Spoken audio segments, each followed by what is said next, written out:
Mingled amongst the masses, laborers make the world go round. Those involved in the agricultural trade in rural American communities are no different.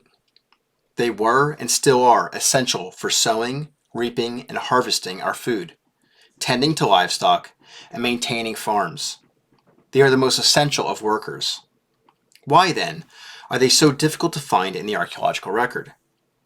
In nearby rural Delaware, several sites occupied by poorly documented tenant farm laborers have been identified, most notably for road corridor improvement projects. In New Jersey, the buried remains of their former non-extant house sites have been more difficult to find.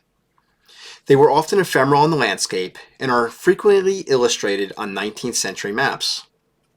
Yet, we are increasingly making inroads. Archaeological surveys for road, residential, and commercial development projects in central New Jersey over the past 20 years, and particularly within the last 5 years, have led to more frequent identification of tenant farm labor house sites, providing opportunities to document this archaeological resource type. One of those is at the Area Y site along Clarksville Road in West Windsor Township, Mercer County, New Jersey. This site was identified with 7 others during archaeological surveys for a development project to be undertaken by Bridgepoint, West Windsor. So, what is a cottager and what did they do?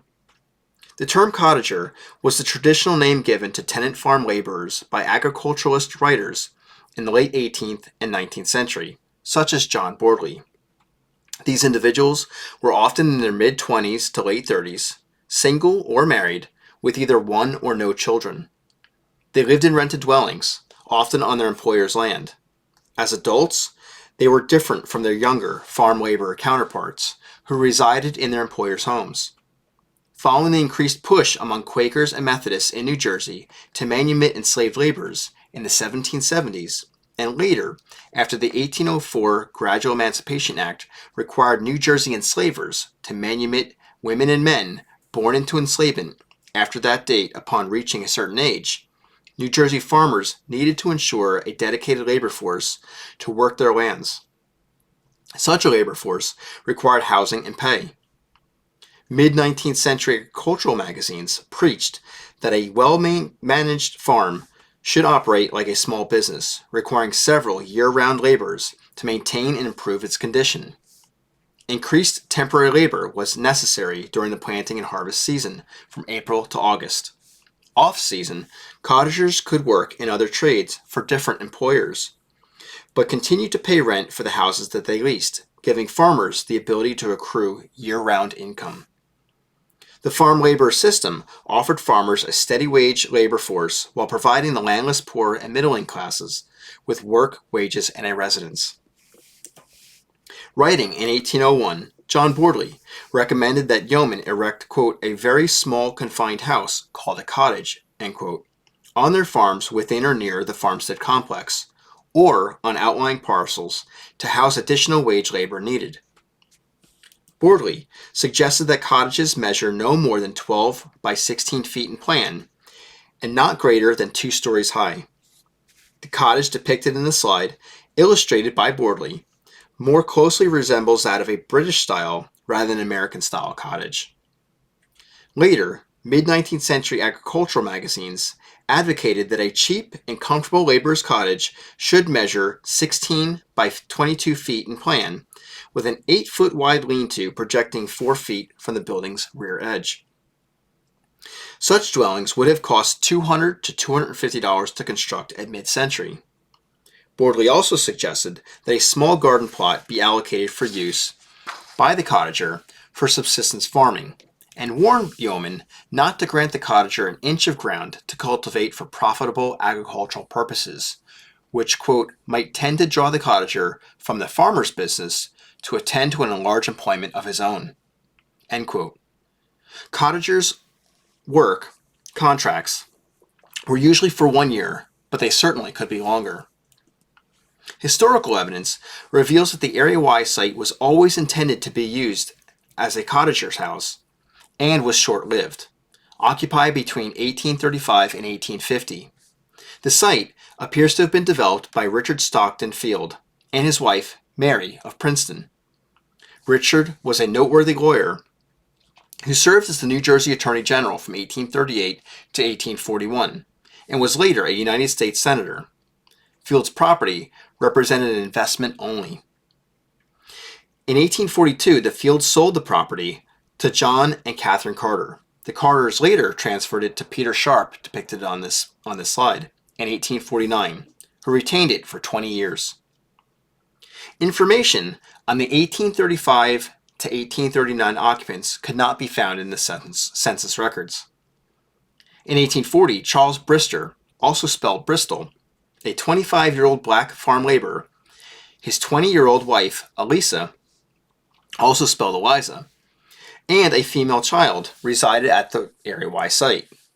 They seem to have left the site and removed to nearby Lawrence Township by 1848. The 1850 census revealed that a 39-year-old farm laborer named Samuel Roland and his 55-year-old wife, Elizabeth, lived near Peter Sharp and may have resided at the Area Y site at this time. Archaeological data indicates that the Brister and possibly Roland families lived in the dwelling that measured 15 feet and a half by 21 and a half feet in plan, as you can see here. Their house, likely a 2-room hall and parlor plan, was just 55 feet from Clarksville Road to the north. The house likely sat over a stone foundation that had been completely removed for reuse elsewhere once the house was abandoned. No evidence of burning or building demolition was found, save for chimney bricks and cast-off unwanted stones that was casually thrown into the cellar hole. In fact, it's possible that the house may have actually been lifted off its foundation and moved to a more desirable location, a practice common in the 19th century. Within the building's interior, several various sized shallow pits were found. Most contained no artifacts, though the larger pits and stains did yield material. Feature 10, for example, yielded a nail, refined earthenware, coal, brick, and mortar. Similar artifacts were found in Feature 7. In the southwest corner of the house, Feature 6A contains ceramics, mammal bone, and some building artifacts. No deep storage pits were found inside or outside the house, which is quite unusual.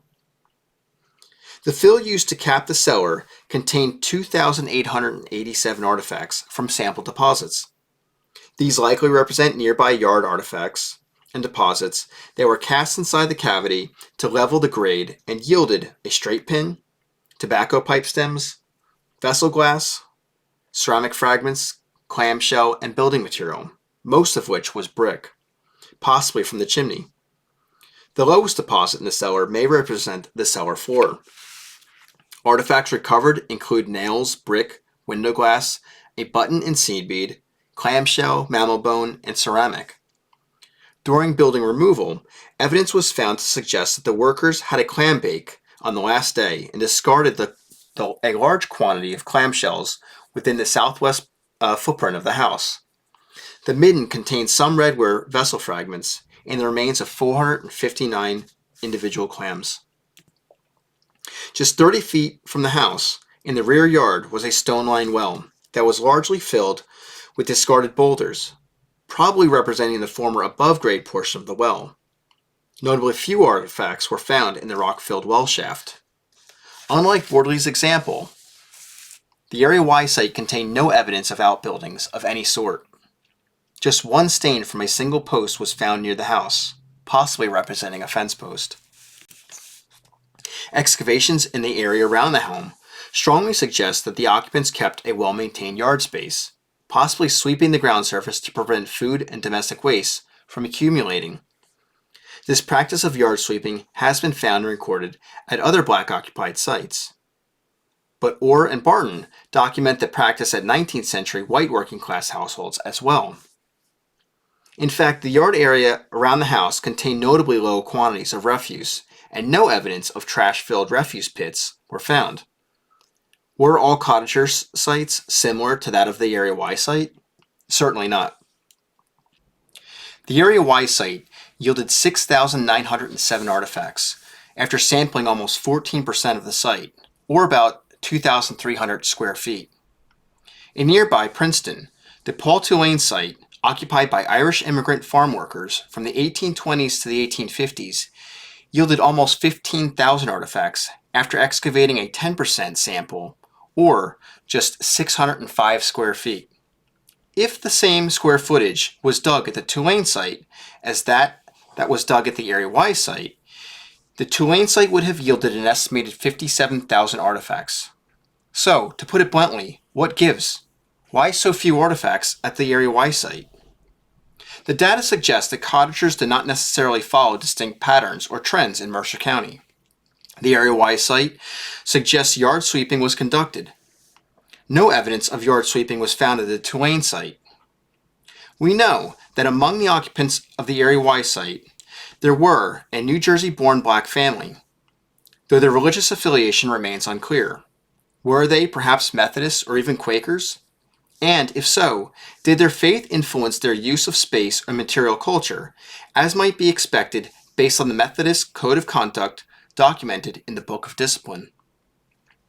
Was the yard sweeping that was conducted among the Bristers a learned behavior, resulting in domestic refuse being cast into nearby fields instead? Did the Bristers engage in selective frugality as consumers, and did they attempt to curate their belongings to extend use life? The evidence indicates that the Area Y cottagers may have intentionally purchased ceramics individually as finances permitted rather than as bulk sets. Only one ceramic set, represented by 2 vessels, was identified among the 49 individual ceramic vessels found at the site. Was strategic frugality a means by which Charles and Eliza Brister could tend to their cash at hand?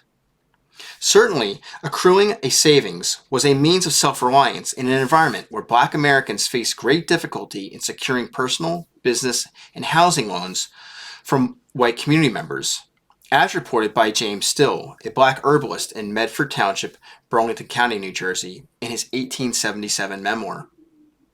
The site yielded a larger proportion of vessel glass, that is 19 vessels, relative to ceramics, than is usual for rural sites. In fact, almost 28% of vessels identified at the site were glass. This high percent is on par with trends observed at urban archaeological sites of the same time period, and is far higher than contemporary rural sites in New Jersey. It has been speculated that the lower number of vessel glass, particularly bottles, found at rural sites is because of the popularity of locally made hard and non-alcoholic ciders and Applejack whiskey, which were stored and transported in wooden kegs, barrels, and hogsheads, rather than in bottles. New Jersey ciders were reputed to be amongst the best in the world by European travelers to the United States. Urbanites tended to drink alcohol from prepackaged bottles. The question then is, were the Bristers and perhaps the Rolands drinking more alcohol than their rural residents at that time? While only 19 glass vessels were found, it is difficult to make a strong conclusion about alcohol consumption. Perhaps they actually purchased smaller quantities of alcohol, packaged in bottles, than the others in rural New Jersey, who acquired it in bulk. The Bristers and possibly the Rolands also do not appear to have engaged heavily in tea consumption. Tea was certainly drank in the household, but only 10 teawares were found, that suggests it may have been in moderation and not for entertainment purposes when guests called. The Area Y site cottagers also used and discarded fewer redware pans and chargers than most rural residents, suggesting that they may have lacked access to milch cows and may not have preferred to bake or trivet cook on ceramic chargers. In comparison, different trends were observed at the Irish immigrant counterparts at the Tulane site. The Tulane site cottagers focused on acquiring fashionable accoutrements that, when broken, were casually tossed aside in the yard. They acquired an overabundance of tea equipage, 21 vessels in total, possibly linked to culturally learned trends in Ireland. Tea consumption at the Tulane site may have been for both private use and as a form of entertainment when guests called. Do we know where the Bristers and Rolands went after the 1850s? For the Rolands, no. They were lost in the census. The Bristers, however, moved to Lawrence Township and then on to Trenton's Second Ward, where Charles became a farmer, finally. His success was short-lived, and he died in 1859, leaving Eliza, illiterate, with $40 of personal estate and several young children behind. 3 years later, Eliza also died, reportedly from foul play in Trenton. The circumstances surrounding her death were not reported. Fortunately, the archaeology of the Area Y site gave us an opportunity to breathe new life into the Brister and Roland families and illuminate our understanding of New Jersey's rural working class. For this reason, the site was determined eligible for the National Register of Historic Places. Through a project redesign by Bridgepoint West Windsor, much of the site will ultimately be saved through a program of capping and filling. I'd like to thank the numerous people involved in this archaeological survey. From Bridgepoint West Windsor, the New Jersey Historic Preservation Office, as well as Grubb Associates. It was truly a team effort.